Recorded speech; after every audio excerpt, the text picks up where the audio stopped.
Let's honor Jehovah God. Dúpẹ́ lọ́wọ́ Ọlọ́run yìí, ọba tí ò jẹ́ kójú tì ọ́, ọba tí ò jẹ́ káyé béèrè pé Ọlọ́run ti ẹ̀ dà. Òun náà ń bẹ ká gbéga lọ́wọ́lọ́wọ́. I want you to thank him. I want you to exalt him. Magnify him. Dúpẹ́ lọ́wọ́ Ọlọ́run yìí. Fẹ̀mí ìmoore hàn sí Ọlọ́run. Show your appreciation out to him. Bẹ́ẹ̀ ká fẹ̀mí ìmoore hàn sí Ọlọ́run yìí o. Ọba tó dára sí ọ. Dúpẹ́ dúpẹ́ dúpẹ́ dúpẹ́ dúpẹ́ dúpẹ́ dúpẹ́ dúpẹ́ dúpẹ́ dúpẹ́ dúpẹ́ dúpẹ́ dúpẹ́ dúpẹ́ dúpẹ́ dúpẹ́ lọ́wọ́ Ọlọ́run. I want us to thank him. I want us to appreciate him. Jésù ṣé o lórí ayé mi. Jésù ṣé o lórí ilé mi. Jésù ṣé o dúpẹ́ lọ́wọ́ Ọlọ́run yìí. I want us to thank him. Let's exalt him. Let's magnify him. Dúpẹ́ lọ́wọ́ Olódùmarè yìí. Ọba tó gbà ọ́ lọ́wọ́ ìyà. Ọba tó gbà ọ́ lọ́wọ́ ẹkún. Ọba tó gbà ọ́ lọ́wọ́ òṣè. Ọba tó gbà ọ́ lọ́wọ́ ìdánù ayé. Let's thank him. Let's appreciate him. Dúpẹ́ lọ́wọ́ Ọlọ́run, fi ọpẹ́ fún Olúwa nítorí pé ó ṣeun, nítorí pé àánú rẹ̀ dúró láéláé. Ẹ ká fi ọpẹ́ fún Olúwa nítorí pé Olúwa ṣeun, nítorí àánú rẹ̀ pọ̀ jọjọ lórí ayé wa, lórí ọmọ ni. Let's exalt him, magnify him for it. Dúpẹ́ lọ́wọ́ Ọlọ́run, bẹ́ẹ̀ kó dúpẹ́ lọ́wọ́ Jésù yìí. Olùgbàlà ó ṣe o, Ọlọ́run mi ò mọ̀ ṣe é. Ọlọ́run Jésù ṣe, Jésù ṣe o, Jésù ṣe o, Jésù ṣe o, Jésù ṣe o, Jésù ṣe o, olùgbàlà ó ṣe o, Jésù ṣe, Jésù ó ṣe o. Àyàn. We thank you, Lord Jesus. We thank you, Lord Jesus. We thank you, Lord Jesus. Dúpẹ́ lọ́wọ́ Ọlọ́run bẹ́ẹ̀. Dúpẹ́ lọ́wọ́ Ọlọ́run. Thank him. Thank him. Exalt him. Dúpẹ́ lọ́wọ́ Ọlọ́run, ọba tó fún ọ láǹfààní. Ọba that has given us the grace to be alive. Ọba tó fún ọ láǹfààní to be alive. Thank him. Ọba tó fún ọ lórí ọ̀fẹ́ láti wà láàyè. Thank him. Exalt him. God has given us the grace to be alive, to be in our right mind. Not only that you are alive, also you are in your right mind. Ọ̀pọ̀lọpọ̀ ó ń gbé ayé bẹ́ẹ̀ pé kò sí, because they are not in their right mind. I want you to lift your voice and exalt him for that grace of God, for you that you are in your right mind. Ọpọlọ rẹ pé, orí rẹ pé. Ẹ ká dúpẹ́ lọ́wọ́ Ọlọ́run for this grace, of this love, of this blessing, of this grace in our life. Ẹ ká dúpẹ́ fún orí ọ̀fẹ́ yìí, orí ọ̀fẹ́ ìwà láàyè yìí. Let's exalt him. Let's magnify the Lord for it. Let's appreciate Jehovah God for this grace in our life. For orí ọ̀fẹ́ yìí, we exalt you. Lord, we exalt you. Lord, we exalt you. Lord, we exalt you. Lord, we worship you. Lord, we honor you. Lord, we bless you. We give the praise to you. We give the honor to you. Thank you, Jesus, for all that you have done. Ẹ ká dúpẹ́ fún ohun tó ti ṣe nínú ayé wa. For all that he has done in our life. Ẹ ká dúpẹ́ fún ohun tó ti ṣe nínú ayé ọmọ rẹ gbogbo. Let's thank him. Jésù ṣé o, Ọlọ́run mi ó ṣé o, Ọlọ́run mi ó ṣé o. We thank you. Show your appreciation out to him. Fẹ̀mí ìmoore hàn sí Ọlọ́run. Show your appreciation out to the Lord for all that he has done for you. Fún ohun tí Ọlọ́run ti ṣe fún ọ, and all that he will do again, and ohun tí ó ṣe fún ọ lónìí. Let's give that praise to him. Let's give that honor to him. Let's worship him from the bottom of our heart. Ẹ ká dúpẹ́ lọ́wọ́ Ọlọ́run yìí. Jésù ṣé o, Jésù ṣé o. We thank you, God. We thank you, God. We thank you, God. We thank you, God. Jésù ṣé. Ikatalaba kapatuku prandadi padaba. Le sheketele ma sheketele bosutu. Mateke rebasetele bukupadkat. Le prende sheketele bo. Dúpẹ́ lọ́wọ́ Ọlọ́run fún ohun tó ṣe nínú ayé rẹ. In the name of Jesus. Dúpẹ́ fún ohun tó ṣe nínú ayé rẹ. Dúpẹ́ fún ohun tó ṣe nínú ayé ọmọ rẹ. We thank you, O God. I exalt you, magnify him. Mo ní ọpẹ́ lèèyàn máa fi ń lọ wájú Ọlọ́run. Kò ń ṣe ohun tó ń ṣe ọ́, kò ń ṣe ohun tó fẹ́ sọ nìkan. You enter the gate of him with thanksgiving. Ọpẹ́ lèèyàn máa fi ń lọ síwájú ẹ̀, kò ń ṣọ̀rọ̀ àròyé. Ọlọ́run mọ ohun tó ń ṣe already, ṣùgbọ́n ó fẹ́ kó wo òun gẹ́gẹ́ bí alágbára. He wants us to acknowledge his power. He wants us to acknowledge his presence. Ó fẹ́ ká wò nípa agbára rẹ̀. Ó jẹ́ ká dúpẹ́ lọ́wọ́ Ọlọ́run fún ohun tí ó ṣe nínú ayé rẹ̀. Let's exalt him, magnify him. Jesus, we thank you. Oluwa mo yìn ọ́, Oluwa mo yìn ọ́, Oluwa mo yìn ọ́. I thank you, God. I thank you, God. I thank you, God. Lift your voice and worship him. Jésù mo yìn ọ́, Jésù mo yìn ọ́, Jésù mo gbé ọ ga, Jésù mo fọpẹ́ fún ọ. Ọlọ́run mo fi yìn fún ọ. For what you have done for us. Oh, for all that you have done. Fún tó ti ṣe, fún tó ti ṣe. Thank him. Lift your voice and exalt him. Ṣé ọkàn rẹ pa ẹ̀mí tó wà yẹn? Thank him, thank him. Open your heart and bless him. Ibaruso to blegedegebo. La shanti riba ansa to limeketabo. Lift your voice and give that praise to him and give that honor to him and acknowledge him wherever you are. Let your praise, let the praise of our God be in your mouth. Let the praise of our God be in your mouth. Jẹ́ kí ọpẹ́ yìí kó wá látẹnu rẹ sí Ọlọ́run alààyè. Let your heart begin to rejoice in him. Let's worship the Lord from the bottom of your heart. Praise him. You are great. You are good. You are wonderful, God. We exalt your name. Lift your voice. Bless him. Bless him from the bottom of your heart. Bless him. Exalt him because of his faithfulness. Because of God's faithfulness in your life. Because of God's faithfulness in your home. Because of God's faithfulness in the life of your children. So lift your voice and bless him. Lift your voice and worship him.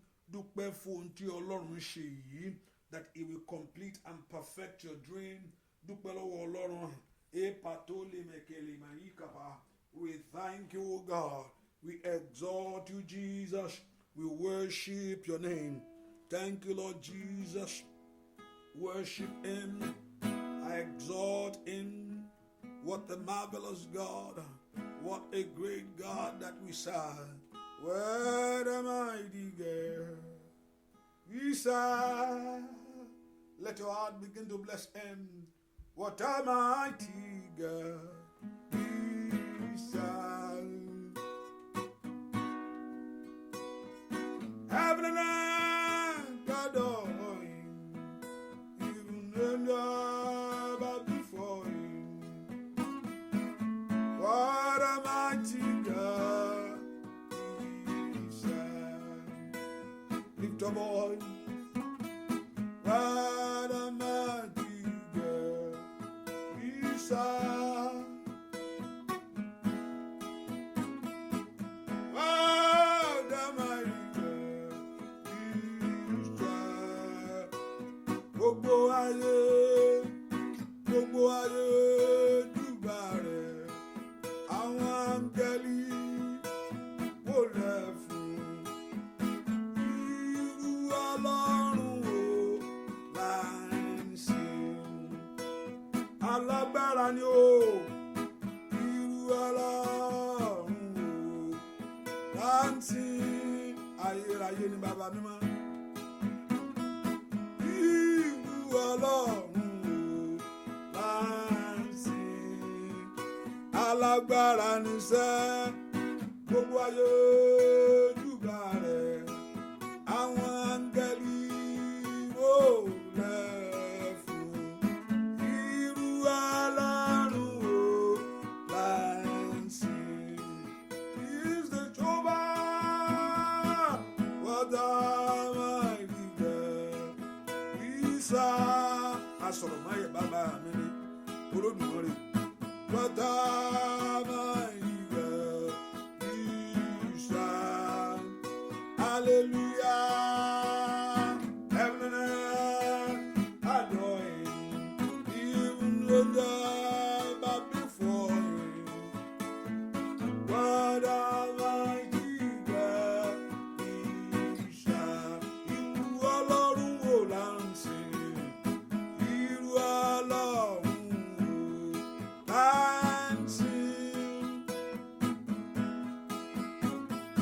Irú Ọlọ́run wo là ń sìn? Kábíyèsí ńlá, gbogbo ayé júbà rẹ̀. Àwọn áńgẹ́lì wólẹ̀ fún. Irú Ọlọ́run wo là ń sìn? Ó ní asọ̀rọ̀ mọ́yẹ̀. Lift your voice and thank him. Ó ní alágbára. Dúpẹ́ lọ́wọ́ Ọlọ́run yìí, Jésù ṣé o. Jésù ṣé o, Ọlọ́run tó pọ̀ nípa àtàgbára. Thank him. Father, we thank you, Lord Jesus. Dúpẹ́ lọ́wọ́ Ọlọ́run ọba tó ṣàánú fún ọ, ọba tó lágbára lórí ohun gbogbo, ọba tó bá ìjì wí, ọba tí ò ṣíwọ́ iṣẹ́ lórí ọ̀rọ̀ ayé wa. He still at work. Kò ṣíwọ́ iṣẹ́ o, kò ṣíwọ́ iṣẹ́. Ó ń yọ. Jésù mo máa dúpẹ́ o, mo ń yọ. Óyá óyá óyá, Jésù ló ṣoore fún mi o, mo ń yọ. Dúpẹ́, Jésù mo máa dúpẹ́ o, mo ń yọ. Óyá dúpẹ́ sẹ́, Jésù ló ṣoore fún mi o, ó di ọláyọ̀, oore ńlá ni. Ó pa ọmọ lọ́wọ́ ewu gbogbo sẹ́. Ó dójà ayé rẹ̀ wò tọmọtọmọ. Ó fi ìyanu fáyé rẹ̀ sá. Ayé fẹ́ dojú ọ̀rọ̀ rẹ̀ délẹ̀, Ọlọ́run ò jẹ́. Ọ̀tá gbé kójú tì ọ́, Ọlọ́run ò gbà. O ò bá fọpẹ́ fún alágbára yìí. O ò bá dúpẹ́ lọ́wọ́ Ọlọ́run tó ṣe ìyanu nínú ayé rẹ̀ wò. Ọ̀tá fẹ́ kó rìn lọ láyé. Ayá dáadáa. Wọ́n fẹ́ kó rìn lọ kó mọ́ máa rí ọmọ. Ẹnìkan mú bábú yẹn o. Ọ̀tá fẹ́ kó rìn lọ kọ́ má rí ọmọ. Kọ́ wá ọtí láwùjọ àwọn èèyàn. Ọlọ́run ló ṣẹ́gun yẹn nínú ayé rẹ̀. Óyá óyá óyá óyá óyá óyá. O bá dúpẹ́ lọ́wọ́ Ọlọ́run yìí. Gbogbo ẹ̀mí tó ní kó ṣáà máa rìn yẹn. Á dàbẹ́ pé kó ṣáà rìn jáde. Àìlì màsáìdà gàdàgàbàgàbà. Ẹnìkan ni mò ń bá wí. Ọ̀tá fẹ́ pé kó rìn lọ kó má padà wálé mọ́. Kò dẹni táyé wá káàkiri sẹ́. Óyá óyá o, dúpẹ́ lọ́wọ́ Ọlọ́run yìí, ọba tí ò jẹ́. Ọba tó ṣẹ́gun yìí nínú ayé rẹ̀ o. Ọba tí ò jẹ́ kó sọnù máyé. Ọba tí ò fẹ́ jẹ́ kó rìn lọ láyé sẹ́. Óyá mo yọ̀ ọ́, Jésù mo máa dúpẹ́ o, mo ń yọ̀. Óyá dúpẹ́ sẹ́, Jésù ló ṣoore fún mi o, mo ń yọ̀. Óyá óyá óyá, Jésù mo máa dúpẹ́ o, mo ń yọ̀. Jésù ló ṣoore fún mi o, mo yọ̀. Jésù mo máa dúpẹ́ o, mo ń yọ̀. Lórí ẹbí mi gbogbo, Jésù ló ṣoore fún mi o, mo ń yọ̀. Jésù mo máa dúpẹ́ o, mo ń yọ̀. Òun jó sẹ́, Jésù ló ṣoore fún mi o, ó ṣoore ìgbàlà ọkùnrin ni mo wí. Ó ṣoore inú ayé rẹ̀ nínú ọmọ rẹ̀ gbogbo. Ọpẹ́ rẹ̀ dà níwájú Olúwa. Ọpẹ́ rẹ̀ dà níwájú Ọlọ́run yìí. Lórí ayé rẹ̀ o, lórí ọmọ rẹ̀ gbogbo.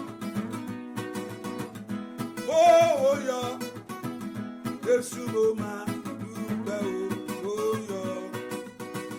Jésù ló ṣoore fún mi o, ó ń yọ̀. Kábíyèsí ńlá, Jésù ló máa Jésù ló ṣoore fún mi o. Mo mọ̀ pé wá mo mú ìwà ni o. Ọpẹ́.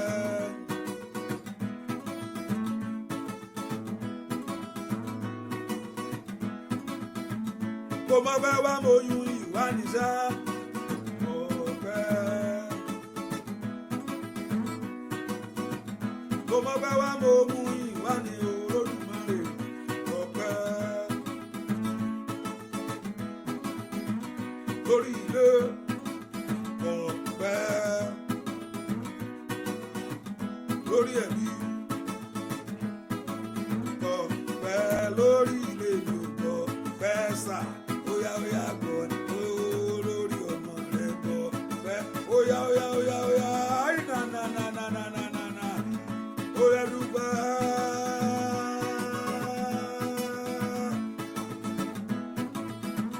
Dúpẹ́ lọ́wọ́ Ọlọ́run. Dúpẹ́ lọ́wọ́ Olódùmarè. Dúpẹ́ lọ́wọ́ Ẹlẹ́dàá. Dúpẹ́ lọ́wọ́ ẹ̀ tó ṣàánú fún ayé rẹ o. Lórí ọmọ, lórí ilé, lórí ẹbí, lórí ara rẹ, lórí iṣẹ́ rẹ ni o. Ọpẹ́ sà. Dúpẹ́ Jésù ṣé o. Jésù ṣé o. I want us to thank him and lift our voice before him. Jésù ṣé o. Jésù ṣé, Jésù ṣé o. Jésù ṣé o. Jésù ṣé o. Jésù ṣé o. Andayaba kosoto to kupurapata kapatoto imesa tayaba. Dúpẹ́ lọ́wọ́ Ọlọ́run ìfọ̀ ọba tó ṣàánú fún. Lift your voice and begin to bless the Lord. Ele mekete le mokopariba tekete le masanta la bakori ba esa talaba. Masoto to kirikaba kaparuso to le kaba. Dúpẹ́ lọ́wọ́ Ọlọ́run Jésù máa ṣe o. Gbọ́ àdúrà lórúkọ Jésù Kristi. Oluwa wa, begin to dip yourself in the blood of Jesus.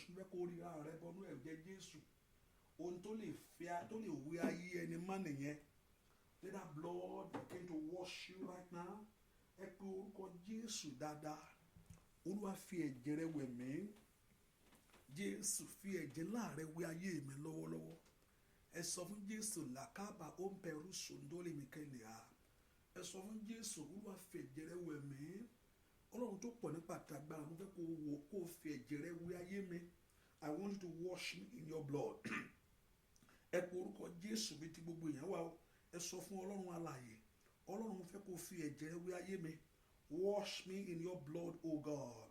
Ẹ pe orúkọ Jésù dáadáa níbi tẹ́ wà yẹn. Olúwa fi ẹ̀jẹ̀ ńlá rẹ̀ wẹ̀ mí. Let your blood wash me.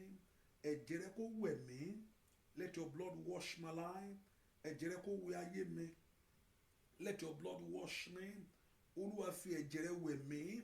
Can we lift our voice and begin to pray? Can we lift our voice before the Lord? Ẹ pe orúkọ Jésù dáadáa. Olúwa fi ẹ̀jẹ̀ rẹ̀ wẹ̀ mí. Somebody pray that prayer. Ẹ sọ fún Ọlọ́run alààyè. Bàbá, jẹ́ kí ẹ̀jẹ̀ rẹ̀ kó wẹ̀ ayé mi. Ẹ pe orúkọ Jésù. Jẹ́ kí ẹ̀jẹ̀ rẹ̀ kó wẹ̀ ilé mi. Jẹ́ kí ẹ̀jẹ̀ rẹ̀ kó wẹ̀ iṣẹ́ mi. Can we lift our voice and pray to God? Ọlọ́run fi ẹ̀jẹ̀ rẹ̀ wẹ̀ mí. Somebody pray that prayer. Ẹnìkan gbàdúrà. Andayaba kó ṣàǹdẹ̀rẹ̀bọ̀. Andaraba kó ṣàǹdẹ̀rẹ̀bàkàbà. Ẹnìkan pe orúkọ Jésù bí tó wà sẹ́. Ọlọ́run fi ẹ̀jẹ̀ rẹ̀ wẹ̀ mí. Olúwa fi ẹ̀jẹ̀ ńlá rẹ̀ wẹ̀ ayé mi. I dip myself in the blood of the Lamb. Mo ríra mi bọnú ibú ẹ̀jẹ̀ Jésù. I dip myself in the blood of the Lamb. Mo ríra mi bọ inú ibú ẹ̀jẹ̀ Jésù. I dip myself in the blood of the Lamb. Mo ríra mi bọ inú ibú ẹ̀jẹ̀ Jésù. Jẹ́ kí ẹ̀jẹ̀ náà kó wẹ̀ ayé mi tọmọtọmọ. Let that blood wash away all my sin. Let that blood wash away all my sin. Let that blood wash away all my sin. Let that blood wash away all my iniquity. Ẹ̀jẹ̀ náà kó wẹ̀ gbogbo àbàwọ́n ayé mi nù. Ẹ pe orúkọ Jésù. Ẹ̀jẹ̀ náà kó wẹ̀ gbogbo àbàwọ́n ayé mi nù. Ẹ pe orúkọ Jésù sẹ́ kí ẹ̀jẹ̀ náà lè parú soto kalaba. Nikateleba soto to le kaba. Masoto to le kalaba. Repatoko. Mazoto korakadaba kapalaba soto to le kaba. Ẹ pe orúkọ Jésù. ẹ̀jẹ̀ Jésù kó wẹ̀ mí. Let the blood of Jesus matoto kotali predeke seketele makapalikata. Ẹ pé orúkọ Jésù dáadáa. Ẹ jẹ́ kí ẹ̀jẹ̀ náà kó wẹ̀ mí. Somebody pray. La prendo sunto kulagaba. Ẹ pé orúkọ Jésù. Let the blood of Jesus wash me. In Jesus' name we pray. I want to begin to ask the Lord to empower you. Because there's a power in the name of Jesus Christ already. Agbára kan wà ní orúkọ Jésù. But agbára ẹni kó wá wọnú ayé tiẹ̀ tí ó lè fún ìwọ ní ọ̀rọ̀ láti lè sọ. That it can give you a say. Orúkọ Jésù yàtọ̀ sí orúkọ Jésù. Ọ̀pọ̀lọpọ̀ pè é the son of the slaver called the name of Jesus Christ. Ẹ̀mí èṣù yẹn ó nà wọ́n yamayama kó bẹ́ẹ̀ ni ó já wọn wò because the purpose is totally purpose wọn yàtọ̀ náà. Ṣùgbọ́n orúkọ Jésù yàtọ̀ sí orúkọ Jésù. Orúkọ Jésù lẹ́nu ẹlòmíì iná ni. Orúkọ Jésù lẹ́nu ẹlòmíì eré ni. Bẹ́ẹ̀ ni orúkọ Jésù gbogbo èèyàn pé Jésù ṣe yóò kí n pé Jésù ni. Ṣùgbọ́n nígbà tí agbára kan bá wọnú ìrẹ tó wọnú èmi náà ló di orúkọ ńlá mọ́ wa lọ́wọ́. Nígbà tí ẹ̀mí mọ́ bá gbé ayé wa wọ̀ láà pé orúkọ yẹn pé orúkọ Jésù ni ogun yẹn á sì ṣẹ́ ní gbogbo ekun awólẹ̀ o. Ọ̀pọ̀lọpọ̀ yóò pe orúkọ Jésù ìfọ́tí ni ó gbà o. Wọ́n ó gbé àánú ní ẹnu rẹ̀ ni. Ẹ po ògbà tí agbára yẹn bá wá dénú ayé wa ní orúkọ Jésù yẹn wá di iná mọ́ wa lọ́wọ́. Ẹ wá jẹ́ ká béèrè fún agbára yẹn. Agbára Ọlọ́run wọnú ayé mi kí orúkọ rẹ̀ lè di ìṣẹ́gun fún mi. Orúkọ yẹn ti ní ìṣẹ́gun already. Kò sí nǹkan tó ṣe orúkọ yẹn ti ní ìṣẹ́gun. Ṣùgbọ́n agbára á wá dàpọ̀ mọ́ orúkọ yẹn nú ayé wa. Á wá di agbára. Á wá di àṣẹ. Ẹ pe orúkọ Jésù. Agbára ńlá wọnú ayé mi o. Mi ì fẹ́ pe orúkọ rẹ lásán. Orúkọ rẹ ò gbọdọ̀ di ọ̀rọ̀ lásán nú ayé mi lónìí. O láti pè kí ogun yẹn kó pòórá nẹ̀. O láti pè ní kàpáàlì mẹ́sẹ̀rẹ̀ kàtàyà. Kí ìmúṣẹ ìlérí kó ṣẹ ní. You must call that name and fulfillment must enter into your life. Ala patoli meketelebo. Ẹnìkan gbà ládùúà. Orúkọ Ọlọ́run gbé mi wọ̀. Agbára láti bẹ̀ ní orúkọ Olúwa gbé mi wọ̀. That empower me. Ó ní orúkọ Olúwa gbogbo kókó wọlẹ̀. Ó dán kó sọ pé kí ogun yẹn kó lọ kó wá lọ ní. Ó dán kó sọ fún ogun yẹn kó jáde nínú ayé ọmọ yẹn kó jáde ní. Ó dán pé kí òkè yẹn kó ṣìdí ó dán kó wá ṣìdí ní. Orúkọ rẹ kó di agbára náà mẹ́. Orúkọ rẹ kó di agbára náà mẹ́. Ọmọ Ọlọ́run lánàá ó gbàdúrà o. Bó orúkọ Jésù ìgbà méje la ó gbàdúrà yẹn. Orúkọ Olúwa di agbára náà mẹ́. Orúkọ Olúwa kọ̀rọ̀ mi ń bà àjà lásán. Orúkọ Olúwa di agbára náà mẹ́. In Jesus' name, our Lord, we pray. Bẹ́ẹ̀ kó gbà ní ìgbà kejì. Pé ká dúrà yẹn pé àmọ́ kàn ń gbàdúrà. Ọ̀pọ̀lọpọ̀ ó ń gbàdúrà lóòótọ́. Kò síbi tí ó ń gbàdé. Ṣùgbọ́n bó ṣe ń gbà láyé ń fẹ́ dànù. Torí kò sí agbára nù rẹ̀ ní. Kò sí sẹ́ni tó lè fi agbára fún wọ bí kò ṣe pé ìwọ gan ó gba agbára. Pásítọ̀ kan ló lágbára nìkan má tan ara rẹ o. Ìwọ gan lọ́rùn fẹ́ kó gba agbára. Bẹ́ẹ̀ ni wòlíì kan ló wà níbi kan. Ìwọ gan ló fẹ́ kó gba agbára. The job of the prophet is to equip us. The job of a pastor is to equip you for you to go out there and be a servant for God. That's the job of a pastor. Pé láti lẹ́kọ̀ọ́ ní òye yẹn. To let you run, to have the understanding of the word of God, and also you yourself, you run with it. Yeah, daddy no bá mi ṣẹ́gun yẹn. Daddy gan wá ilé tó máa ṣẹ́gun. Bẹ́ẹ̀ ni ọ̀pọ̀lọpọ̀ ṣe ń gbàdúrà fún wa. Bẹ́ẹ̀ ni. Má tan ara rẹ o. Má tan ara rẹ. Ìwọ gan ni kó dá lágbára. Ìwọ gan ni kó dá daddy mi ń gbàdúrà fún mi. Mọ́mì mi orí òkè ló wà. Má tan ara rẹ o. Ọjọ́ tó bá sí mọ́mì ńkọ́. Báwo ti ẹ ṣe afẹ́ rí? Ìwọ gan ló dàgbára. Ìwọ ló àwọn ọmọ wa àwọn gan la máa sọ fún wọn pé agbára yẹn ń bẹ ní orúkọ Olúwa. Your children also you must let them know. Not only mama nìkan, not only papa nìkan, also your children pé ibi ìsáde agbára rẹ o.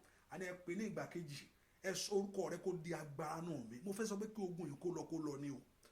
Bẹ́ẹ̀ ni Bíbélì sọ pé yóò ṣe kó ṣe rí agbára ẹni kó wá wọlé wá àgbọ̀dọ̀ sọ̀rọ̀ lásán. Olúwa gbé agbára wọ̀ mí. Agbára látòkè ọ̀run wá. Tí ọ̀rọ̀ mi yóò fi di àṣẹ. Tí ọ̀tá yóò gbọ́ tí wọ́n mú eré kò yẹ kí wọ́n máa rẹ́rìn pé kí ló ń sọ. Dákẹ́jọ́ ẹ pe orúkọ Jésù. Agbára ńlá wọnú ayé mi. Àìlìmọ̀ kúbà ùṣàdágàdàbà. Ó yẹ gbà ní ìgbà kejì orúkọ Jésù. Pray second time that the power of God to enter into your life. Agbára Ọlọ́run wọnú ayé mi ó ju owó lọ o. mo ní nǹkan yìí ju owó lọ, wọ́n kú fẹ́ fowó rà á, ó ní kí owó rẹ kó ṣègbé pẹ̀lú rẹ, ẹnìkan kó fẹ́ fowó rà á, elimo oṣó fẹ́ fowó rà á, ó ní kí owó rẹ kó ṣègbé pẹ̀lú tàbí kíní yẹn ju owó lọ ni, tí nǹkan bá lè wò bá jẹ́ kí n ra kíní yìí, àìní mà kó pàtó ní àdá, Olúwa wọ̀ mí lágbá gbàdúrà ní orúkọ Jésù Kristi Olúwa wa. Ní ìgbà kejì ẹjá ká gbàdúrà. Ọlọ́run, Olúwa gbé mi wọ̀, Olúwa gbé ayé mi wọ̀, sọ ọ̀rọ̀ mi di agbára lónìí, kó o pe orúkọ Jésù yẹn kí ogun yẹn sá lọ, kí òkùnkùn tó yí ọ ká kó bẹ́ dànú. Agbára ńlá ni kò gbọdọ̀ jẹ́ ọ̀rẹ́ nu, orúkọ rẹ ò gbọdọ̀ jẹ́ ọ̀rẹ́ nu lẹ́nu lórí láwọn mi, orúkọ rẹ ò gbọdọ̀ jẹ́ ọ̀rẹ́ nu nínú ayé mi. O sọ pé Jésù ni o mọ̀, orúkọ rẹ ò gbọdọ̀ jẹ́ ọ̀rẹ́ nu lásán o. Ẹ sọ mí di alágbára, orúkọ rẹ kó di agbára nínú ayé mi. O ti sọ ní ọ̀rọ̀ rẹ pé ó ní orúkọ Olúwa kí gbogbo ekún kó wólẹ̀ ní tó bá ti gbọ́ pé ní orúkọ Jésù, kí ẹ̀rù mú oṣó, kí ẹ̀rù mú àjẹ́, kí ẹ̀rù mú ogunlé.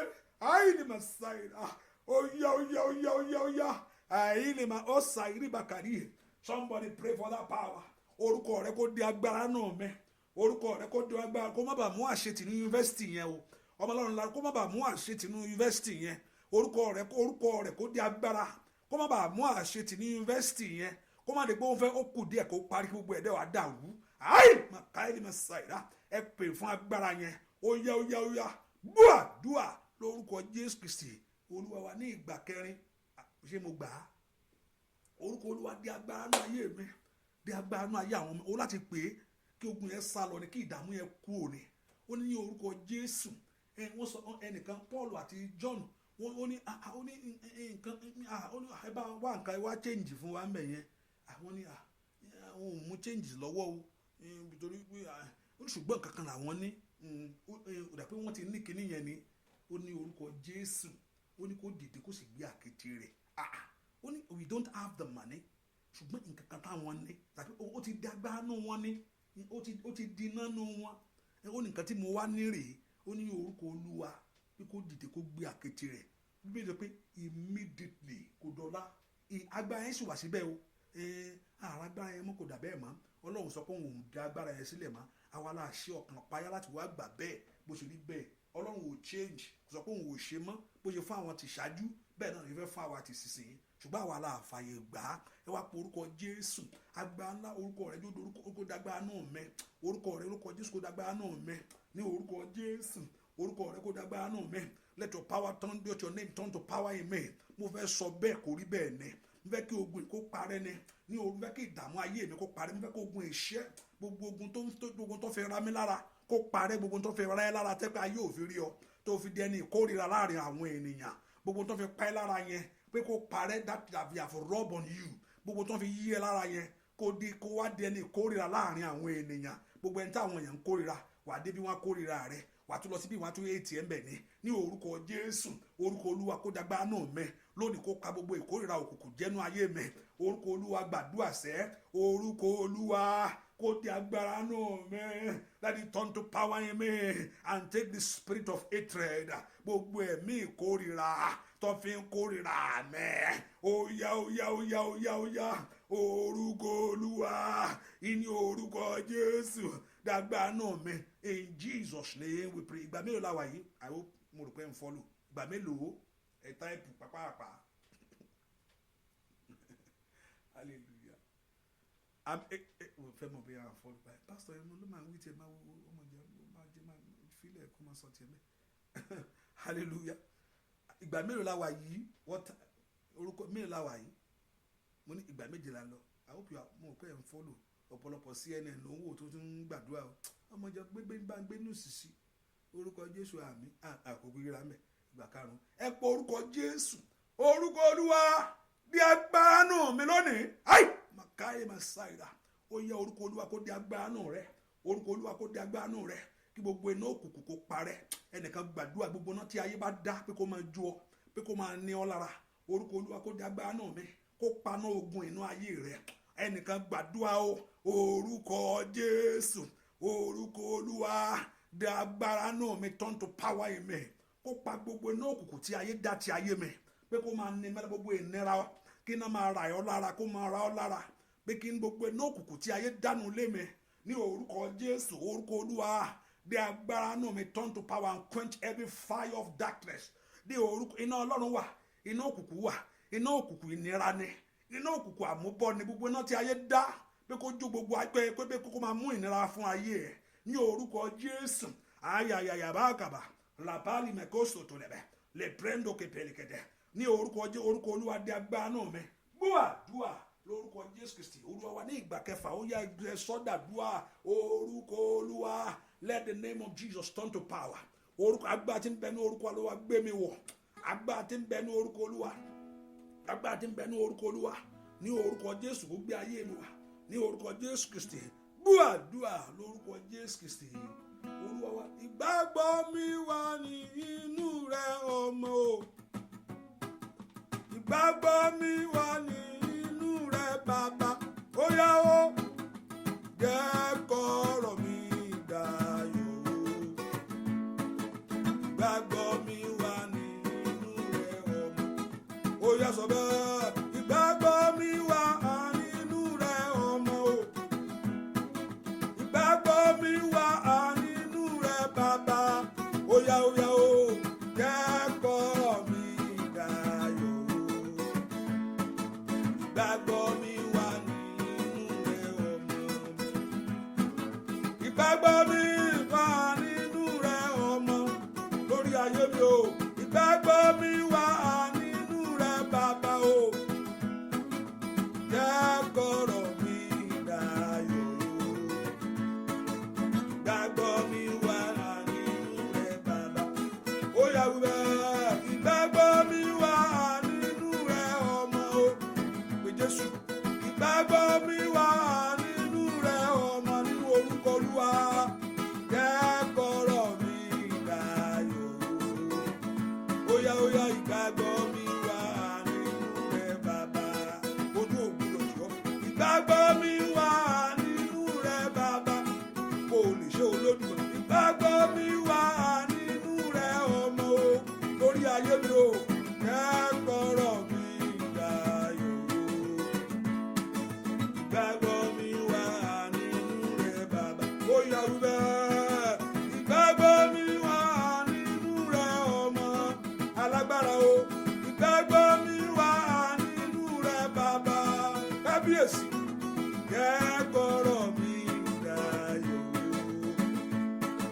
ìgbàgbọ́ mi wà nínú rẹ bàbá. Pétérù gbẹ́kẹ̀lé ojú òtí, Pétérù gbẹ́kẹ̀lé Ọlọ́run ojú òtí.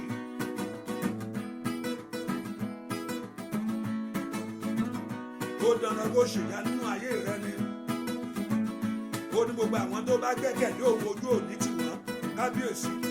Ìgbàgbọ́ mi wà nínú rẹ ọmọ o, ìgbàgbọ́ mi wà nínú rẹ bàbá kábíyèsí, jẹ́ kọ́rọ̀ mi dayọ̀ nínú àdúrà yìí, ìgbàgbọ́ mi wà ní ó yá pé Jésù ìgbàgbọ́ mi wà nínú rẹ ọmọ, ó yá wíwẹ́ ìgbàgbọ́ mi wà nínú rẹ bàbá ẹ̀mí mímọ́, ìgbàgbọ́ mi wà nínú rẹ ọmọ o, ó yá o jẹ́ kọ́rọ̀ mi dayọ̀, ìgbàgbọ́ mi wà nínú rẹ bàbá kábíyèsí, oníjẹ́ kọ́rọ̀ mi dayọ̀, ó yá ìgbàgbọ́ mi wà nínú rẹ bàbá, bàbá o jẹ́ kọ́rọ̀ wa dayọ̀ nínú ọdún yìí, ìgbàgbọ́ wa wà nínú rẹ bàbá, ó yá o jẹ́ kọ́rọ̀ mi dayọ̀, ìgbàgbọ́ mi wà nínú rẹ bàbá. Ẹ gbọ́ orúkọ Jésù ní ìgbà keje, orúkọ rẹ kó di agbára náà mẹ́, mo ní ògbúdọ̀ wí káyé tún fi ọrẹ́ rìn. You cannot call that name and people begin to laugh at you. Ògbúdọ̀ tó porúkọ yẹn káyé sọ kíkíní yẹn tún wà ń bẹ̀. This is how the Lord have designed it, that you should call that name and that name should rescue you. The word of God told me that the name of the Lord is a strong tower. orúkọ Olúwa ní ilé èso agbára ní Bíbélì pè fún mi. Ó ní olódodo ó wá wọnú orúkọ yìí. Ó ló sì là. That means you must be righteous. And how can you be righteous? You can only be righteous in Christ Jesus. Christ has made you a righteous person through the blood of him. Jesus is so ẹni òdodo nípa agbára ẹ̀jẹ̀ rẹ̀. You walk by it, you live by it. You believe it, you walk in it. Ó tó fẹ́ kó ṣe nìyẹn. Jésù ó ti sọ di ẹni òdodo through the blood of him. That's how you can be righteous. You can't be righteous with your own good deed. Oh, lè jẹ́ ẹni òdodo nípa iṣẹ́ ara rẹ̀. It's not enough. Kò complete. It's needed also, but kò complete here. That means Jesus has made you a righteous person, so I can do whatever I want. No, that's not the gospel. If you really know what he has done for you, you appreciate the righteousness that he has given to you. You appreciate you, you cherish it, you protect it. But your righteousness with your good works cannot be enough. The Bible told me that your good work is like a filthy rag before the Lord. Bí àkísà ni. Ó ní olódodo sá wọnú rẹ̀. Àwọn tó wọnú Jésù yẹn, wọ́n sì là. Ẹ pe orúkọ Jésù ní ìgbà keje yìí. Orúkọ rẹ̀ di agbára nù mí. Mo bá ṣe pè ó dá kó jẹ́ bó ṣe pe orúkọ yẹn gbogbo iná tí ayé dá, gbogbo ẹbọ tí ayé rú, gbogbo tó fi yí mi lára, gbogbo tó ní kí àwọn èèyàn kí gbogbo tí bá ti dé pé kó máa kórìíra mi ni ní orúkọ Jésù. Ayayayayaya. Le sende le mo ko ṣàyàrá. Gbogbo tó fẹ́ bà gbogbo effort ọmọ ẹ jẹ́, gbogbo effort ọmọ yẹn tó ti ṣe látijọ́ yẹn tó wá kù díẹ̀ yẹn tó wá fẹ́ dàrú, gbogbo ẹni tó dójọjọ́ ọ̀la rẹ, tó dójọjọ́ ṣe àṣeyọrí rẹ pé àní ọjọ́ yẹn ló ò ní. Ayayayaya. Lemprodosontolia. Lekentole meketele bom. Ó yẹ kó orúkọ Jésù. Olúwa sọ agbára náà di asán. Ẹ bà agbára náà jẹ́. Ẹ yí ogun ìdànù. Ẹ yí ogun ìdànù. Ẹ yí ogun ìdànù. Orúkọ Jésù di agbára náà mi. Orúkọ Jésù di agbára náà mi. Somebody pray it. Somebody pray it. Ẹnìkan gbà ládùúà. La passe kitire. La peto kelebo. Ripatoko palipase. Ripatoko palukata. Masoto tolikeleba. Mano paruso tolikaba. Ripato kelebo. Masheke telebo kapayaba. Oya gbàdúà yẹn. Le prendo shikelebo. Gbàdúà lórúkọ Jésù Kristi. Olúwa wa gbàdúà lórúkọ Jésù Kristi. Olúwa wa ìwọ tó ti pín àdúà yẹn pín. Ayé mi bọ́ lọ́wọ́ ogun. Ó bọ́ lọ́wọ́ ogun. Jésù sọ mí dòmìnira. Ayé mi bọ́ lọ́wọ́ ogun. Óyá óyá. Ayé mi bọ́ lọ́wọ́ ogun. Iṣẹ́ mi bọ́ lọ́wọ́ ogun. Jésù sọ mí dòmìnira. Ayé mi bọ́ lọ́wọ́ ogun. Ó bọ́ lọ́wọ́ ogun. Ó bọ́ lọ́wọ́ ogun. Ó bọ́ lọ́wọ́ ogun. Jésù sọ mí dòmìnira. Ayé mi bọ́. Ó yá sọ fún. Ayé mi bọ́ lọ́wọ́ ogun. Ayé mi bọ́ lọ́wọ́ ogun. Ó bọ́ lọ́wọ́ ogun. Jésù sọ mí dòmìnira. Ayé mi bọ́ lọ́wọ́ ogun. Ó bọ́ lọ́wọ́ ogun. Ó bọ́ lọ́wọ́ ogun. Iṣẹ́ mi bọ́ lọ́wọ́ ogun. Ó bọ́ lọ́wọ́ ogun. Jésù sọ mí dòmìnira. Ayé mi bọ́ lọ́wọ́ ogun. Bóyá ayé mi bọ́ lọ́wọ́ ogun. Ó bọ́ lọ́wọ́ ogun. Iṣẹ́ mi bọ́ lọ́wọ́ ogun. Jésù sọ mí dòmìnira. Ayé mi bọ́ lọ́wọ́ ogun. Ó bọ́ lọ́wọ́ ogun. Ó bọ́ lọ́wọ́ ogun. Jésù sọ mí dòmìnira. Ayé mi bọ́. Ó yá sọ fún. Ayé mi bọ́ lọ́wọ́ ogun. Ó bọ́ lọ́wọ́ ogun. Jésù sọ mí dòmìnira. Ayé mi bọ́ lọ́wọ́ ogun. Ó bọ́ lọ́wọ́ ogun. Ó bọ́ lọ́wọ́ ogun. Ó bọ́. Óyá óyá óyá. Ó bọ́ lọ́wọ́ ogun. Ogun ilé. Ó bọ́ lọ́wọ́ ogun. Ogun ọ̀rẹ́. Ó bọ́ lọ́wọ́ ogun. Ogun aláṣeyọrí. Ó bọ́ lọ́wọ́ ogun. Ogun ilé. Ó bọ́ lọ́wọ́ ogun. Sọ bẹ́ẹ̀. Ó bọ́ lọ́wọ́ ogun. Ayé mi bọ́ lọ́wọ́ ogun. Lẹ́nu iṣẹ́. Ó bọ́ lọ́wọ́ ogun. Lórí ọmọ. Ó bọ́ lọ́wọ́ ogun. Lórí ilé. Ó bọ́ lọ́wọ́ ogun. Jésù sọ mí dòmìnira. Ayé mi bọ́ lọ́wọ́ ogun. Ó bọ́ lọ́wọ́ ogun. Sọ bẹ́ẹ̀. Ó bọ́ lọ́wọ́ ogun, orúkọ ńlá kó bọ́ lọ́wọ́ ogun, ó bọ́ ogun àrọ́mọbí, ayé mi bọ́ lọ́wọ́ ogun, ó bọ́ lọ́wọ́ ogun, Jésù sọ mí dòmìnira, ayé mi bọ́ lọ́wọ́ ogun. Ẹ pé orúkọ Jésù, mo bọ́ lónìí. He have set you free already. Wọ́n ní kò wọnú òmìnira, ayé mi wọnú òmìnira lónìí. I enter into my liberty. Ó ti sọ ní ọ̀rọ̀ rẹ̀ pé ó ní ìdí èyí ni ọmọ Ọlọ́run ṣe farahàn láti bà gbogbo iṣẹ́ òkùnkùn jẹ́. Ó ní ìdí èyí ọmọ Ọlọ́run show up láti bà gbogbo iṣẹ́ òkùnkùn jẹ́. Ayé mi bọ̀. Ọ̀pọ̀lọpọ̀ bó ṣe ìtiraka tó ń tiraka yẹn, ó yẹ kó ti gbé ẹ débi ayọ̀ yẹn. Bẹ́ẹ̀ ni ìtiraka, your effort in life, your effort in life, ó yẹ kó ti gbé ẹ débẹ̀. Ohun tó ń ṣe yẹn, you are doing the right thing. Sometimes many things that you are not doing the right things. You are doing what is right. Ṣùgbọ́n agbára kan ni ò fẹ́ gbà fún ọ pé that very thing that is right in your life to be perfect.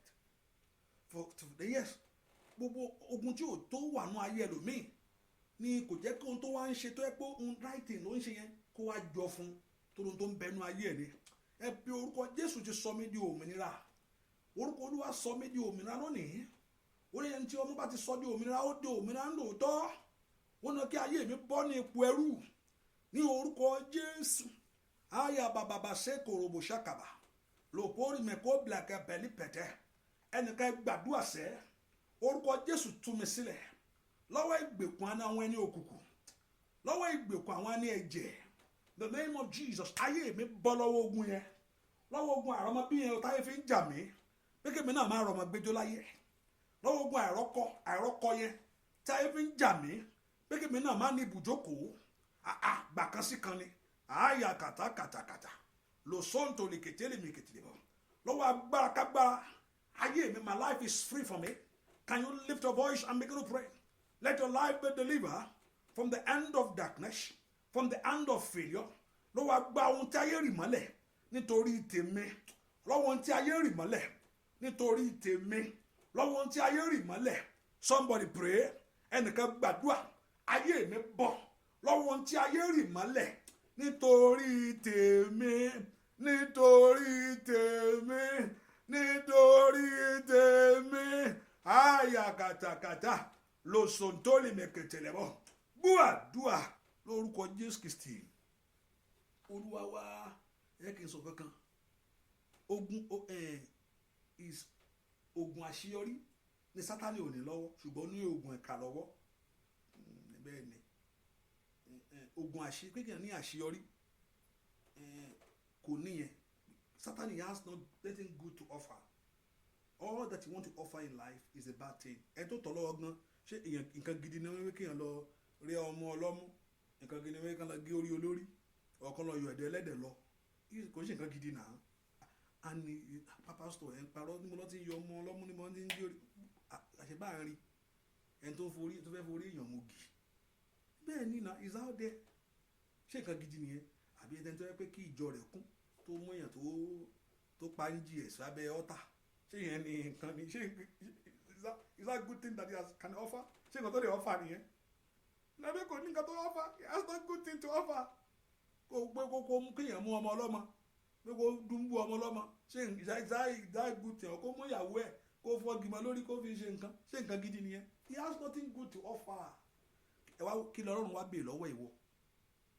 What God is asking you? And many of us, we don't want that route. We want their route. To be that route of that. Mi ìdè dódó Ọlọ́run jọ láti ọdún tí ń gbàdúrà yẹn. Ṣùgbọ́n bíbélì sọ pé àwọn tó dódó Olúwa yóò tún agbára wọn ṣe. Your strength is going to be renewed. All you just have to do is to wait.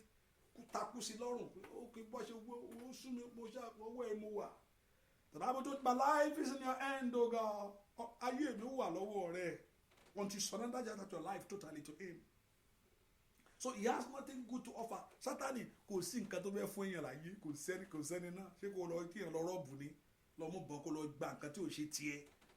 Ṣé nǹkan gidi tó fẹ́ offer nìyẹn? He has nothing to offer. Kò sí nǹkan gidi tó fẹ́ fún èèyàn láyé. Ẹni tó gba ìdààmú ni.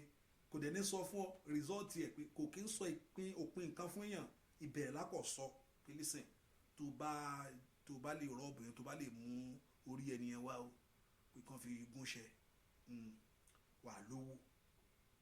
Kò lè sọ fún ẹ pé nígbà tọ́lọ́pàá bá mú ẹni yẹn pé yóò gbàgbé ayé rẹ̀ sí kéré mọ́ńjé bẹ́ẹ̀ ni pé wọ́n gbàgbé rẹ̀ ń bẹ̀ ni ó tì mọ́ kò ní sọ yẹn. Ṣùgbọ́n Ọlọ́run ló máa sọ fún ẹ pé tó bá tẹ̀lé mi máa sọ ọ́ di aláṣeyọrí, ìgbẹ̀yìn á sì dùn. He speak the end from the beginning. Ọlọ́run máa sọ fún ẹ pé if you follow me I will make you a fisher of men. In this world you will not lose nothing. Your end is going to be great. Òpin rẹ yóò sọ nípa òpin ni, kò ń sọ nípa ìbẹ̀rẹ̀ ni.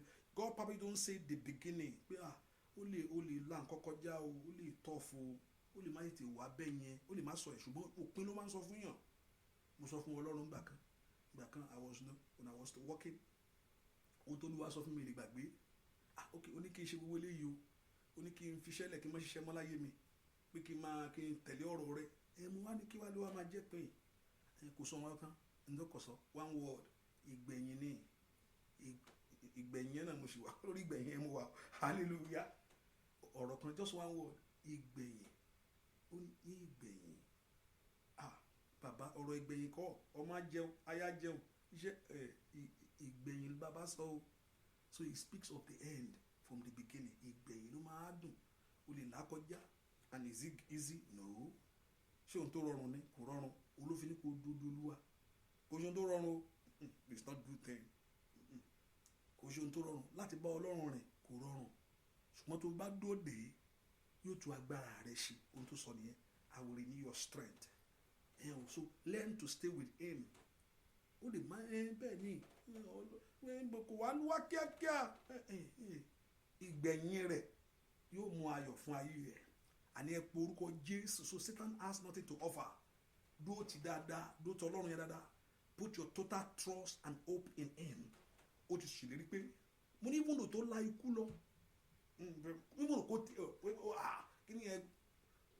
You are a child of God is not a loser in that of Satan. The Bible told me, absent from the body, be in the presence of God. Níbo ló yẹ kó yàn tó wá wájú. Absent from, so devil always going to be a loser. And fún àwọn ọmọ Ọlọ́run, he's going to be a loser. He's going to be a loser at the end. Kò lè jogún ọmọ Ọlọ́run kankan. He's going to be a loser. Even though kò tẹ̀ kí ni ẹni ẹ̀ má dẹ̀ lọ pẹ̀lú o. Absent from the body, be in the. Bó ṣe kéèyàn gbà nìyẹn tí kú tí yé ni. Ẹ pé àmọ́ mo yẹ pé ó dáa ni mo stay pẹ̀lú ẹ̀. Ó good kò ṣe alele. Ẹ pe orúkọ Jésù. Ọlọ́run sọ mí di òmìnira. Ẹ tú mi sílẹ̀. Ẹ bà gbogbo agbára òkùnkùn jẹ́ nínú ayé mi. Gbogbo agbára tí ń mú ìnira wá. Gbogbo agbára tí ń mú ìtìjú wá. Gbogbo agbára tí ò jẹ́ kí èmi náà ti gbádùn orúkọ rẹ̀. Ọlọ́run fẹ́ kí ẹ enjoy. God want you to enjoy. God want you to enjoy his presence. Gbogbo agbára tí ò jẹ́ kí n gbádùn ẹ̀. Gbogbo agbára tí ó tún ní ètò fún ọ. Àwọn ọmọ ẹ̀yìn béèrè lọ́wọ́ rẹ̀ pé a ti fi gbogbo ẹ̀ lẹ̀. Àlọ́ wọn ní ká ṣe ilé aláàní ṣe. Kí ni wàá jẹ́ òpin tàwọn? Ó nínú ayé yìí. Ó ní wọ́n á ní ayọ̀. Kò sọ pé wọ́n ní ayọ̀ nínú ayé yìí. Kò sọ pé kó ní kó jìyà kú nínú ayé yìí o. Ó tún wá ní ọ̀run ọ̀sọ́. There's a way, there's a also thing. Mi ò gbọ́dọ̀ jìyà. Ó yá. Ayé mi ò gbọ́dọ̀ mọ̀ ṣì. Ayé mi bọ́ lọ́wọ́ agbára. Somebody pray. Lift your voice and pray. Ní orúkọ gbogbo tó ń dojú oore délẹ̀ nínú ayé mi ṣẹ́gun ẹ̀. Dúà lórúkọ Jésù Kristi. Olúwa wẹ̀ pé orúkọ gbogbo ọwọ́ kọ́wọ́ nínú ayé mi jáde. Every evil hand in my life leave. Ọ̀n tí ọwọ́ yẹn bá kúrò. Gbogbo ọwọ́ kọ́wọ́ lórí iṣẹ́ mi jáde. Gbogbo ọwọ́ nínú ilé mi jáde. Ohun tí mo bá rẹ̀ mo ní pé Sátánì mi ìgbàgbé o pé kò yẹ pé kò ní nǹkan tó fẹ́ offer ṣùgbọ́n ibi náà ló máa fún yàn. Bẹ́ẹ̀ ni sọ pé kò sọ pé Sátánì kò ní agbára. Ẹ bá ní pé Sátánì ò sí ẹni ẹ ti finish. Ẹni bá sọ pé kò dẹ̀ sí agbára òkùnkùn irọ́ ló ń pa o. Agbára òkùnkùn wà o. Bẹ́ẹ̀ agbára òkùnkùn wà. Mo ti rí ẹnìkan rí mo ti sọ fún yín rí ọmọ tajọ lọ school ni nǹkan ọmọkùnrin ẹ̀ lẹ́nìkan fọwọ́ gbà ó sọnù lójú ẹsẹ̀ ni. Bẹ́ẹ̀ ni nǹkan ọmọkùnrin ẹ̀ lẹ́ni ẹ̀ kọ̀ fọwọ́ gbà báyìí nǹkan ọmọkùnrin ẹ̀ ó rá lójú ẹsẹ̀ tó gbá ẹni ó ní lọ́mbì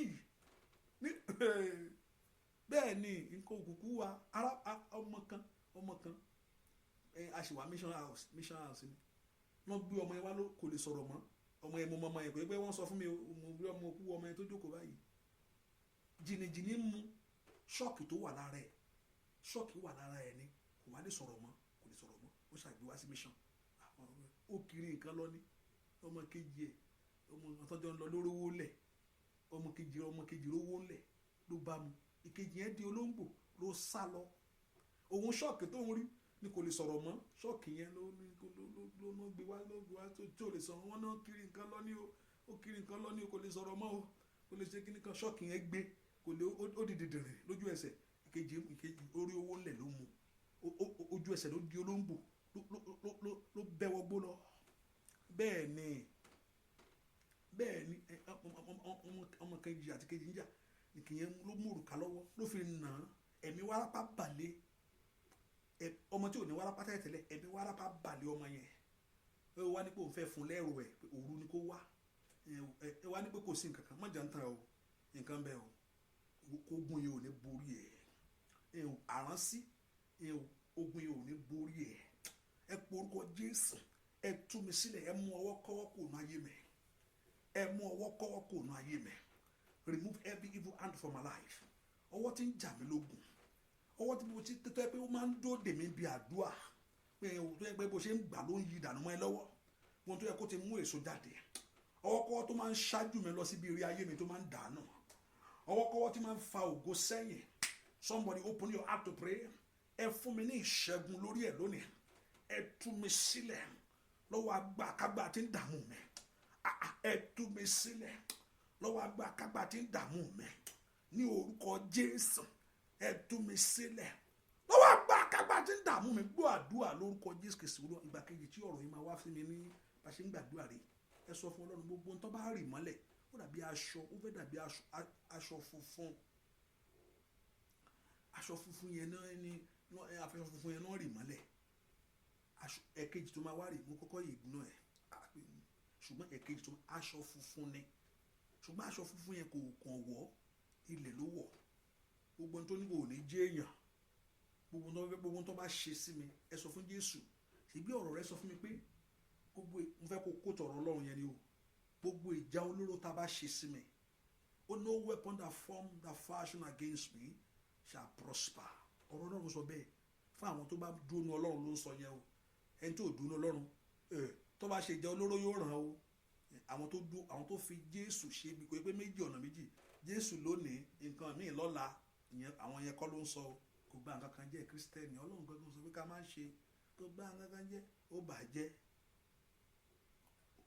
ó yí mọ́lẹ̀ gangan tó wá máa dúró ní kò gbóná kò tutù ó ní òun á pọ̀ já Ọlọ́run fẹ́ ẹni tó bá ń ṣe oògùn Ọlọ́run fẹ́ kó ṣe oògùn yẹn kó ṣe dáadáa it's okay excellent it's okay kó ṣe dáadáa ó dáa kéèyàn ṣe oògùn yẹn dáadáa tó wá fẹ́ ṣe oògùn yẹn ṣùgbọ́n kó wá ṣe oògùn kó wá máa mú Jésù mọ́ yẹn ìyẹn ni kò dáa ó ní kò gbóná ẹ̀wọ̀n tó bá sì fẹ́ gbóná kó dúró Jésù dúró ó ní Ọlọ́run ò èyí tẹ̀ tó ń ṣe oògùn it's okay bó ṣe ọgbọ́n orí rẹ̀ tó ń tó yé ni ẹ ṣùgbọ́n ohun tó wá ètì jù lẹ́yìn tó mú méjèèjì papọ̀ kò gbóná kò sì tutù kò sọ pé òun á pọ ẹni tó tutù jáde ẹni tó tutù ó sì lè ràn lọ́wọ́ àyè wà kó sì ràn lọ́wọ́ pé kó ojú rẹ̀ ṣí ṣùgbọ́n ẹni tó kò gbóná tí ó ní òye Ọlọ́run ó sì ní òye nǹkan míì ó wá ń pa méjèèjì papọ̀ ó ní òun máa pọ̀ jáde lẹ́nu òun ni nǹkan ló burú jù.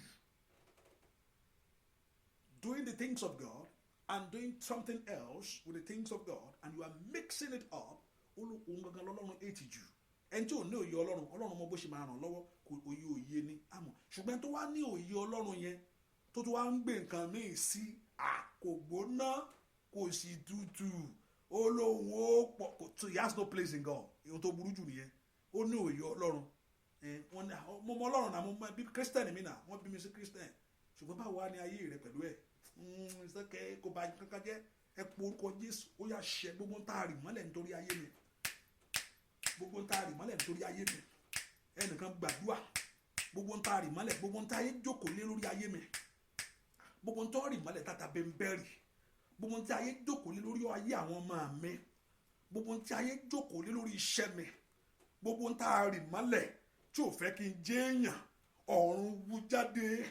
Gbogbo tó ní ó ba aṣọ àlà rẹ jẹ́, tó ba aṣọ rẹ jẹ́, ayi bọ̀kọ́lì máa sá ìdè bọ̀kọ́lì à, gbogbo tó bá fi parí iṣẹ́ ayé ẹ lónìí Ọlọ́run tú dànù, Olúwa tú dànù. Gbogbo tó fi parí iṣẹ́ ayé mi ní orúkọ Jésù, gbogbo tó fi parí iṣẹ́ ayé mi, ohun tí Sátánì béèrè lọ́wọ́ wọn, ìtọ́ fi ṣiṣẹ́ ayé àwọn èèyàn yìí ní orúkọ Jésù, Ọlọ́run, let God begin to destroy. Somebody prayed, ẹnìkan gbàdúrà yẹn, sandayaba ó ṣàdébẹ̀ká ó la frando stekorobo kotalia, ṣàdánlẹ̀ ó kapiuru kotalia. Olúwa bàjẹ́ ní orúkọ Jésù. As the Lord begin to destroy, gbogbo tó fi parí iṣẹ́ ayé mi, can you pray? Ẹnìkan gbàdúrà yẹn, ohun tó fi parí iṣẹ́ ayé rẹ ní orúkọ Jésù, tó fi parí iṣẹ́ ayé mi, dúà lórúkọ Jésù Kristi Olúwa wa. Mi bá wọn ṣe mọ́, mi lọ síbẹ̀ mọ́, mi pè wọ́n mọ́, ọ̀nà méjì sí wọn. My way is fine for kò change nada. Know that now. Never change anything. Mi pè wọ́n mọ́, mi fún wọn lówó mọ́, kí ni ẹ mi? Sa ọ̀pọ̀lọpọ̀ òun fẹ́ bí pa òbí rẹ̀ nítorí pé wọ́n ń fowó ẹ̀ ṣe nǹkan míì. Ọlọ́run ò lè sọ ẹ́ kó máa ń fún òbí ẹ̀ lówó mọ́. God will never say that. He will never compromise his word. Ọlọ́run ò lè sọ ẹ́ kó máa fún ọ̀tá lówó mọ́. Ohun tó sọ ni pé when you are doing that, òun wá òjò iná lé wọn lórí ni. So kò sí nǹkan tó lè change it. Kò sí wòlíì tó lè sọ fún mi pé Ọlọ́run sọ kò nǹkan mi. Ọlọ́run will never change it. We never. Because it's the word of God. Ọlọ́run kì í bend ọ̀rọ̀ ẹ̀. Ọ̀rọ̀ Ọlọ́run ni. Ó ju any revelation tó lè fún mi lọ. Pé ẹni pé kẹ́ máa fún lówó mọ́. Ẹ̀mí Ọlọ́run ò lè sọ bẹ́ẹ̀ láyé. Tó bá sọ bẹ́ẹ̀ sọ fún mi, ẹnikẹ́ni yẹn wá kó wá wo scripture, ọ̀rọ̀ ẹ̀ àbí ọ̀rọ̀ Bíbélì lójú. Ó ní tí ọ̀tá rẹ bá ń wà, ó ní fún ní omi ní o. Ohun tó bá yàtọ̀ sí yẹn kò ń ṣe t'Ọlọ́run. That's out of emotion nìyẹn. Èmi lè sọ bẹ́ẹ̀. Out of emotion. Torí bí ohun tí Bíbélì sọ fún wa nìyẹn. Ó ju any revelation kankan lọ tó máa wá. Any revelation, ẹ gbọ́ ọ̀rọ̀ Olúwa, ẹ gbọ́ ọ̀rọ̀ Olúwa. Ó máa submit sí Bíbélì ni. Tó bá ti yàtọ̀ kò ń ṣe ọ̀rọ̀ Olúwa. Ẹnìkan ní Olúwa ní kò má báyàwó òun sùn mọ́. Wọ́n ń tàn ẹ̀. Olúwa wo ló sọ bẹ́ẹ̀? Ọlọ́run ò lè sọ nǹkan tó yàtọ̀. Ó ní render beneficent sí ni. Kò lè sọ nǹkan tó yàtọ̀. Mo ní aṣọ bẹ́ẹ̀, mo ní ẹ̀ṣọ́ Ọlọ́run ló sọ bẹ́ẹ̀. Ó ní Ọlọ́run sọ bẹ́ẹ̀. Ó ní Ọlọ́run sọ pé pásítọ̀ ẹ má fọ ọkàn ìyàwó ẹ̀ mọ́. Mo ní mi ò rò bẹ́ẹ̀ o. Ọlọ́run sọ bẹ́ẹ̀. Mo ní báyà bàbá yẹn ti ṣe nǹkan mi. Mo ní bẹ́ẹ̀ nǹkan mi ló ń ṣe because Ọlọ́run ò lè sọ nǹkan tó yàtọ̀ sí ọ̀rọ̀ Ọlọ́run. Báwo la ṣe mọ Ọlọ́run? A mọ Ọlọ́run nínú ọ̀rọ̀ rẹ̀ ni. That's why the word of God, that word of God has been settled in heaven. Ọ̀rọ̀ Ọlọ́run ju ohunkóhun lọ. Ó ju ẹgbọ́ ọ̀rọ̀ Olúwa. Ó ju ọ̀rọ̀ tí n bá sọ fún yín lọ. Tí n bá sọ ọkọ fún yín tẹ́ bá wo Bíbélì tí ò bá síbẹ̀ ẹ kíkì ẹ̀ lọ́nà méje. Tí èmi gangan bá sọ bẹ́ẹ̀ fún yín tẹ́ dẹ̀ wo Bíbélì tí ò rí bẹ́ẹ̀ ẹ kíkì ẹ̀ dànù. Ọ̀rọ̀ Bíbélì ju ohunkóhun lọ. Ó ní is the guide to every revelation. Is the light. So kò sí nǹkan tẹ́ ẹnìkan ẹgbọ́ ọ̀rọ̀ Olúwa.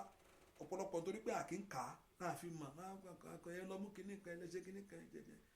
Ẹ wo revelation ni o Ọlọ́run ló sọ bẹ́ẹ̀ o Ọlọ́run ló sọ. Wọ́n wo Bíbélì rẹ̀ bóyá ó jọ ọ́ tó bá ti rí Bíbélì. Olúwa sọ báyìí Ọlọ́run sọ bẹ́ẹ̀ because Ọlọ́run ò lè bend ọ̀rọ̀ ẹ̀ pé kó wá sọ pé revelation kan dé kó yàtọ̀ sí ohun tó ti sọ. Ó ní the word of God has been settled in heaven. He said no one should take away, no one should add to this word. Pé kò sẹ́ni tó gbọ́dọ̀ yọ kúrò, kò dẹ̀ sẹ́ni tó gbọ́dọ̀ fi kún. So kò lè yọ kúrò pé wọ́n ní kó sọ pé kó má fún lóúnjẹ mọ́. Ohun tó sọ ni pé kó fún lóúnjẹ, kó fún lómi. Àjẹ́ tó bá gbóná kò ní jẹ o, kò gbọ́dọ̀ jẹ. Àjẹ́ tó bá gbóná, ẹni ìkà tó bá gbóná kò ní jẹ kíní yẹn. Tó bá jẹ nǹkan dé nìyẹn, òun náà ò ní jẹ. Àwọn tó gbówó wọ̀ ní jẹ́ o, because ọ̀rọ̀ Ọlọ́run sọ pé tó bá jẹ́ wẹ́wẹ́ ẹnìkan ń ṣe oúnjẹ kìíní yẹn kò lè jẹ́ o, tó bá jẹ́ ẹni tó bá gbówó kò ní jẹ́, tó bá jẹ́ nǹkan dé ọ̀rọ̀ Ọlọ́run sọ pé òjò iná ni in just a matter of time kò wọ́n yóò wù ú kùkù ni, ẹnìkan ń ṣe wá ń jẹ oúnjẹ rẹ̀ ńlá epo ẹ̀ ó tún pọnù mọ́ lálálá ìjẹkújẹ ló jẹ yẹn o. ọ̀rọ̀ Ọlọ́run ti sọ má dààmú ara rẹ kọ́ lọ́ máa dúró kó máa wò ní kó máa wo ibi tí náà ti dáhùn ayé ẹ̀ lẹ́nu pé ó ní pé òun wá òjò iná, kò sí nǹkan tó máa yẹ ẹ́, kò sí ohun tó máa yẹ kíní yẹn láéláé, ṣùgbọ́n èṣù tó ní kó má ṣe ó fẹ́ kí ogun yẹn kó máa tẹ̀síwájú lọ torí ọ̀nà àbáyọ ni pé kó jẹ kíní yẹn kó rúbọ yẹn sí kó gbé àánú kí iná Ọlọ́run mú. ọ̀rọ̀ Ọlọ́run ni ọ̀rọ̀ èmi kọ́ ọ̀rọ̀ Ọlọ́run ni ẹni tó bá sọ kó sọ kó wá tó wá sọ ká jọ̀wọ́ wò ọ̀rọ̀ Ọlọ́run pẹ̀lú ẹ̀. That's the word of God. Revelation ọ̀rọ̀ Ọlọ́run revelation ọ̀rọ̀ Ọlọ́run ju revelation lọ. ọ̀rọ̀ Ọlọ́run ó ju any revelation kankan lọ. God working in a mysterious way. He has to submit to the word of God. Any mysterious coming anywhere, submit to the word of God. Submit to the word of God. Oh, submit. How Jesus defeats Satan? By the word of God. That's why you need to friend with the word of God and let the word of God be in you. Ọlọ́run ò fẹ́ gbọ́ àdúrà tó dùn kò ṣe kò move Ọlọ́run, ohun tó move Ọlọ́run ni ọ̀rọ̀ rẹ̀, sọ ọ̀rọ̀ rẹ̀ fún, kò ní parọ́, kò ní change ẹ̀, kò never say no to it. Ẹ bí orúkọ Jésù àní gbogbo ohun tí ayé bá rì mọ́lẹ̀ nítorí táyé mẹ́ ọ̀run wú jáde, ọ̀run wú jáde, ọ̀run wú jáde, ọ̀run wú jáde, gbogbo ìṣe òkùnkùn láyé mẹ́ ọ̀run wú jáde, ayayayabakaba láńtòkò brakagaba lásòntorí mi sẹ́ńtẹ́lẹ́bọ̀.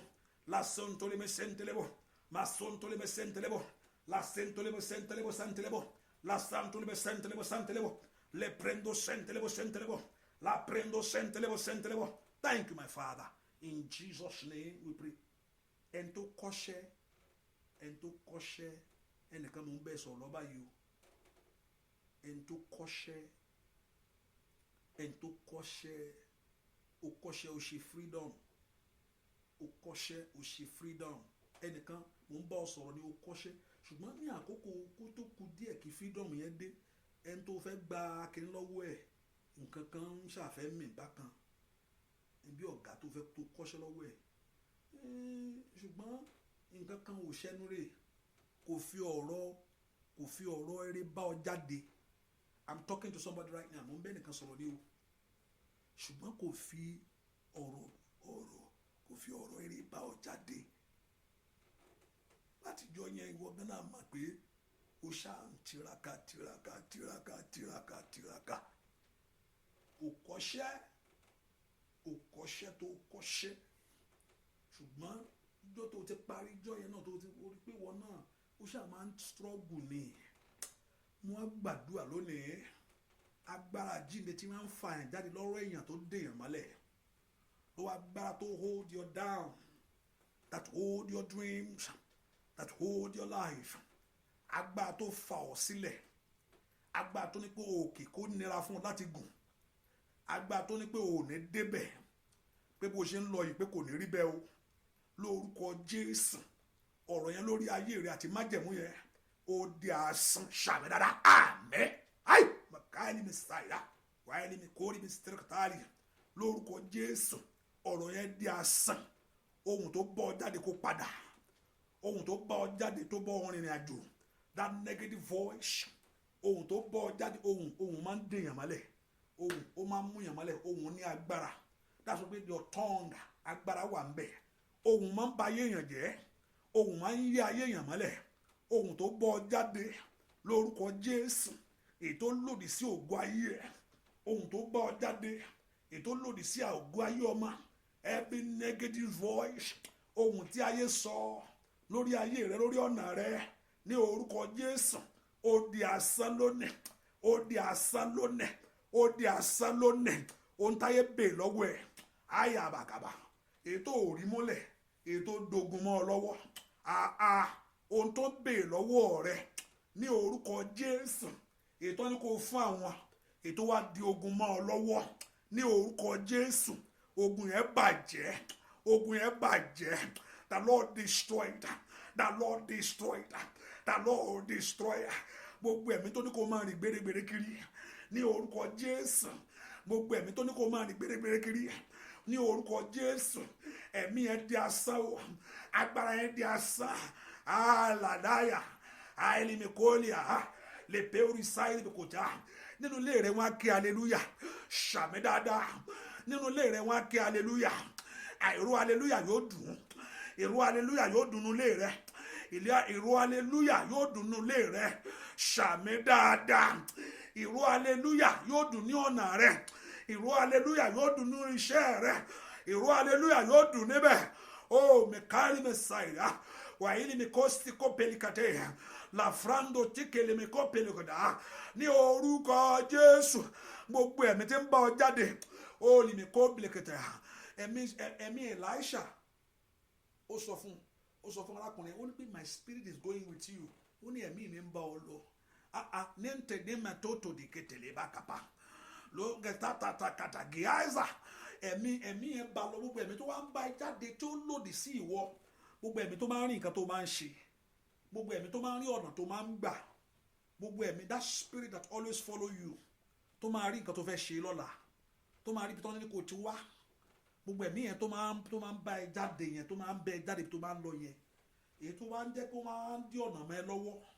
Gbogbo ẹ̀mí yẹn lórúkọ Jésù, let it turn back from you today. Ẹ̀mí yẹn, let that spirit turn back from you. Ní orúkọ Jésù, kó Olúwa kó sọ ọ̀rọ̀ yín dayọ̀. Ní orúkọ Jésù, mo ní kí Olúwa kó sọ ọ̀rọ̀ yín dayọ̀. Ní orúkọ Jésù, mo ní kí Olúwa kó tó orí yín ṣe. Mo ní kí Olúwa kó sọ ọ̀rọ̀ yín dayọ̀.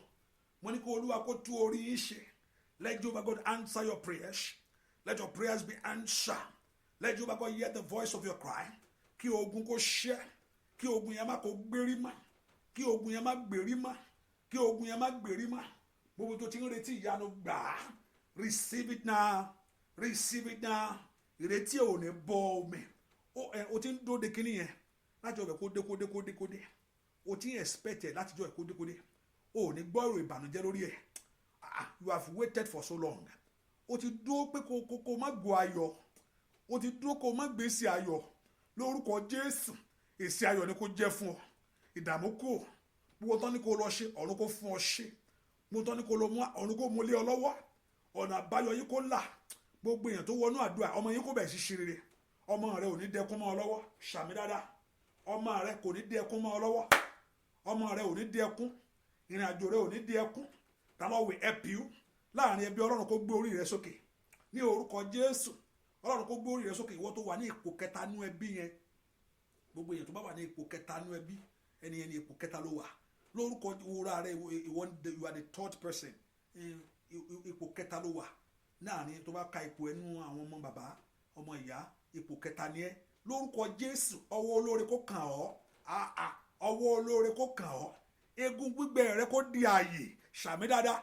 Egun gbígbẹ rẹ kó di ààyè. Ṣàmì dáadáa. Ìmísí Olúwa kó balẹ̀. Agbára àjíǹde kó balẹ̀ ayé rẹ lónìí. Egun gbígbẹ rẹ kó di ààyè. Ṣàmì mọ̀ọ́lì mẹ́sàìrà. Gbogbo ní tí ayé bá dé mọ́lẹ̀, ọ̀run kó ṣí lónìí. Kó rí ọ̀nà lọ. Gbogbo èèyàn ẹ rí ọ̀nà lọ. Ó rí ọ̀nà lọ. Ó rí ọ̀nà lọ. There shall be a way out for you. Ó rí ọ̀nà lọ. Lórúkọ Jésù ti Násárẹ́tì, ayé rẹ yóò rí ọ̀nà lọ. Ayé ọmọ rẹ yóò rí ọ̀nà lọ. There shall be a way out for you. Wàá rí ọ̀nà kọjá o. Ní orúkọ Jésù, àjíǹde àti ìyè. Ó mẹ́kọ́ pẹ̀tọ́ kàpàyàbà. Lè sọ́n tó lébò. Yóò mú ọ, yóò rí ọ̀nà lọ. Gbúàdúà lórúkọ Jésù Kristi. Olúwa wa, àmín. Má jẹ́ kó béèrè kó tó fẹ́ lọ́wọ́ bá. Ó dúró tì mí. Ó mẹ́ lẹ́yìn mi o, bàbá. Ó dúró tì mí. Ó mẹ́ lẹ́yìn mi.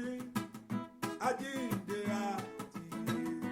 Ó mẹ́ lẹ́yìn mi. Óyá. Ó dúró tì mí. Ó mẹ́ lẹ́yìn mi o. Ó dúró tì wá.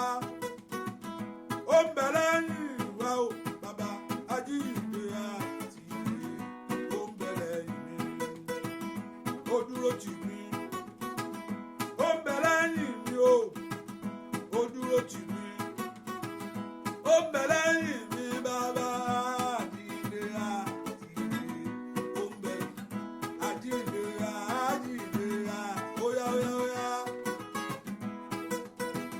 Àjíǹde ó ń bẹ lẹ́yìn mi, àjíǹde ó ń bẹ lẹ́yìn mi, àjíǹde ó ẹlẹ́yìn mi. Bẹ́ẹ̀ ló tó fẹ́ lọ́wọ́ Ọlọ́run, ask God for what you need. Àkókò láti béèrè tiẹ̀ rí o. Bóyá ohun tá a ti ń sọ láti gbẹ̀yẹn kó pastor tẹ̀ sọ nípa ayé mi o, ó yà fẹ́ ní ara rẹ sọ. Sọ fún Ọlọ́run yóò gbọ́. Tell the Lord about your life now.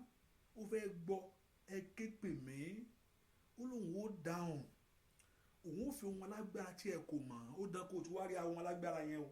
Má fà kókó ìṣeré o. Má fà kókó ìṣeré o. This is your moment. Ask the Lord. Tell the Lord. Sọ fún Ọlọ́run ohun tó bá wá. Ohun tí mo bá wá rèé. What is what I need, oh God? Ó tí mo fẹ́ kó o ṣe fún mi ní ìrìn àjò ayé mi rèé bàbá. Ọ̀nà tí mo fẹ́ kó o là kò mí rèé o. Ọlọ́run gbọ́ sọ̀rọ̀ ayé àwọn èèyàn dayọ̀. Sọ̀rọ̀ ayé wọn dayọ̀. Má jà ń wá lásán mọ́ níwájú rẹ bàbá. O sọ pé àwọn tó bá wá ọ wá oníwà rí ọ. Jẹ́ kán rí ọ, ọ̀rọ̀ rẹ nìyẹn. Let everyone that seek your face today fi ara rẹ hàn. O ti ju pé kán rí ọ, kán má rí kí wọ́n má rí ìyanu. Mo mọ̀ pé o ní àìdí ara ẹ. O ti tóbi jù pé káwọn èèyàn wá kán má wá rí ìyanu. O ju bẹ́ẹ̀ lọ bàbá. Agbára rẹ ká gbogbo egun ayé wọn. Gbogbo tó ń sọ yìí, tó ń sọ níwájú ìwọ yìí, agbára rẹ ká. You can do it. You can do it. Do it, oh God. Ṣé bọ́ ṣe ń béèrè yẹn bàbá. Rán àwọn áńgẹ́lì rẹ jáde kó bẹ̀ sí lọ la ọ̀nà. To open doors, to begin to favour your people. Jẹ́ kí omijé àwọn èèyàn yìí kó tán lónìí. Kí ọ̀rọ̀ wọn tó jẹ́ ẹkún kó wá di ayọ̀. Kí ẹ̀mí ẹ̀rù ní orúkọ Jésù kó sọ di ẹ̀mí ìgboyà. Kí ọ̀nà tí ayé sọ pé àwọn ti parí gbogbo iṣẹ́ òkú kó di asán. Àwọn èèyàn yìí kó wá padà wá pẹ̀lú ọpẹ́ àti ìyìn lẹ́nu wọn o. Ọlọ́run ṣe bẹ́ẹ̀ kó dá aṣọ ró wọn. Kó dá aṣọ ìrú ayé wọn ní orúkọ Jésù. Gbogbo iṣẹ́ òkùnkùn kò bá já tare ní gbogbo nǹkan bá kí gbogbo ẹ kó di asán. Gbogbo ọ̀rọ̀ agbára òkùnkùn kó di asán ní ayé àwọn èèyàn yìí. Ọ̀rọ̀ wọn kó di àṣẹ. Bẹ́ẹ̀ ṣe wí lórúkọ Jésù kó rí bẹ́ẹ̀. Lórúkọ Jésù kó rí bẹ́ẹ̀. Ọ̀nà yín kó là, kó Olúwa kó ya omi ẹ sí mọ́. Agbára Ọlọ́run kó wọnú omi ẹ lọ. Gbogbo ẹni tó gbé sókè kẹ́ ẹ rí ìyanu pẹ̀lú omi yẹn. Gbogbo ẹni tó gbé sókè kẹ́ ẹ rí ìyanu pẹ̀lú omi yẹn. Gbogbo ẹni tó na omi yẹn sókè kẹ́ ẹ rí ìyanu. Gbogbo ẹni tó ń ṣàìsàn ní àgọ́ ara that is sick in their body, receive the healing right now. If you are sick, receive healing. Ẹ gba ìwòsàn. Every kidney issue, receive healing. Gba ìwòsàn. Every leg issue, receive healing. Ní orúkọ gbogbo every back pain, receive healing. In the name of Jesus. Ẹ gba ìwòsàn. Receive healing. Let your womb open. Gbogbo ẹni tó ń wọ́ ọmọ, let your womb open. Inú rẹ kó ṣí. Àgọ́ ara rẹ kó gbàgbára. Thank you, my Father. Every doctor report that is negative today that is not of God, heaven tear it off. Lórúkọ Jésù, every doctor report that never bring joy to your heart, ètò òmú ìròyìn ayọ̀ wá, ọ̀run yí padà lónìí, ọ̀nà àbáyọ là lórí ẹ̀, bẹ́ẹ̀ ni ó sì rí. In Jesus' name, our King we pray. Amen. Amen. Say that amen. Amen. Amen. In Jesus' name. Hallelujah. If you've been a blessing by sharing this prayer this morning, I told you I'm out of the business of sharing, but also I'll be praying for you. Gbogbo ẹ̀yin tẹ́ ẹ participate ní Oluwa pé kí Ọlọ́run kó gbàdúrà fún yín. Ìyanu kó ṣẹlẹ̀ nínú ayé yín. Ọwọ́ Ọlọ́run kó wà lára yín. Kẹ́yìn náà kan pé lóko yín. Bẹ́ẹ̀ ni ó sì rí. In Jesus' name we pray. Amen. Amen. Amen. Hallelujah. Just put in mind that all our programs we still have.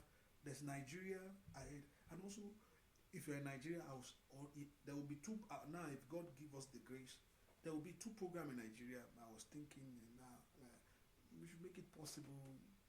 Maybe if you're in Ibadan area, If you have anybody in Ibadan, we are thinking to have a program also in September or August time in Ibadan. There's nothing bad in that. And also in Lagos by then, so if you're in Lagos, you send your family.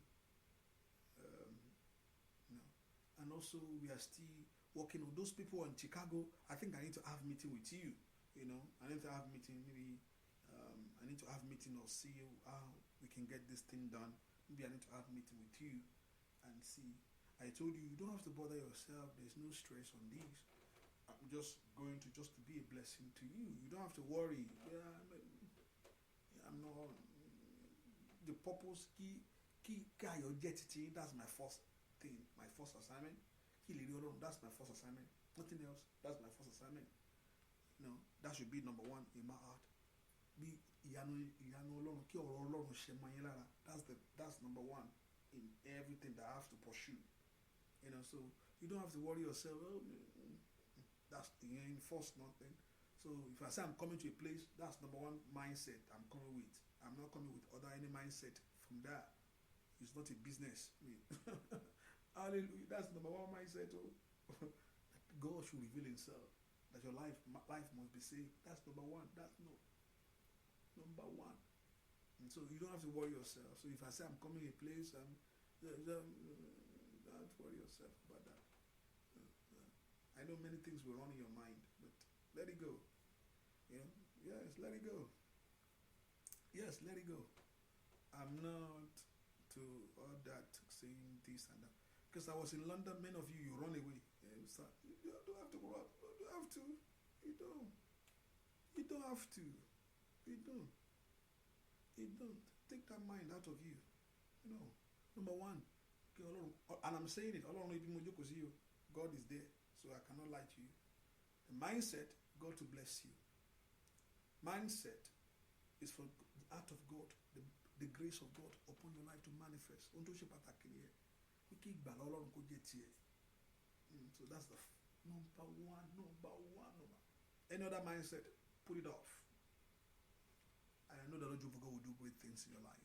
As we journey, let us put those things together. I told you, the Lord said this is the mission of this ministry. Go out there. So thank God for the Facebook, but it's okay. But thank God for the church. But you just have to obey the voice of God. And you see, so we can do it together by God's grace. And thank God for some people that have been there for many years. I know some people have been following this ministry, committed to this ministry. I know some people that have been here for long. I probably don't know you by face, but you are committed. You are here.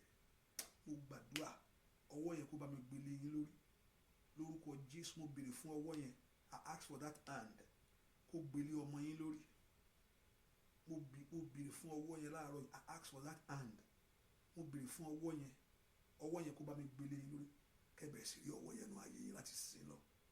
Begin to experience that hand in your life.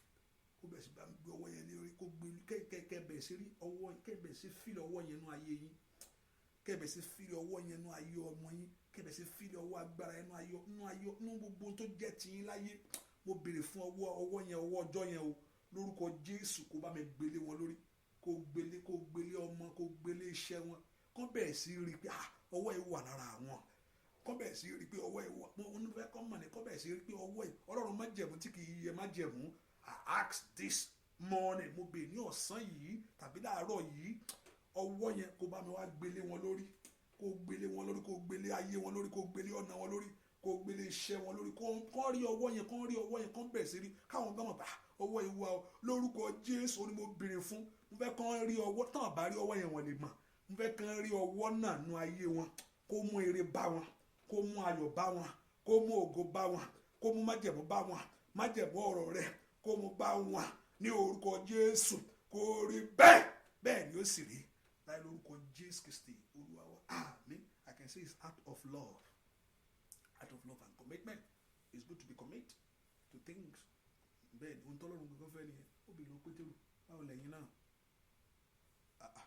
Commit to you. Ó bèèrè Jésù ọgbọ́n bèèrè lọ́wọ́ àwọn ọmọ ẹ̀yìn ńkọ́? ibi tá a fẹ́ lọ we are here ẹ wá ohun tó wá sọ ayé wọn dà. So in your place of your worship commit to the place.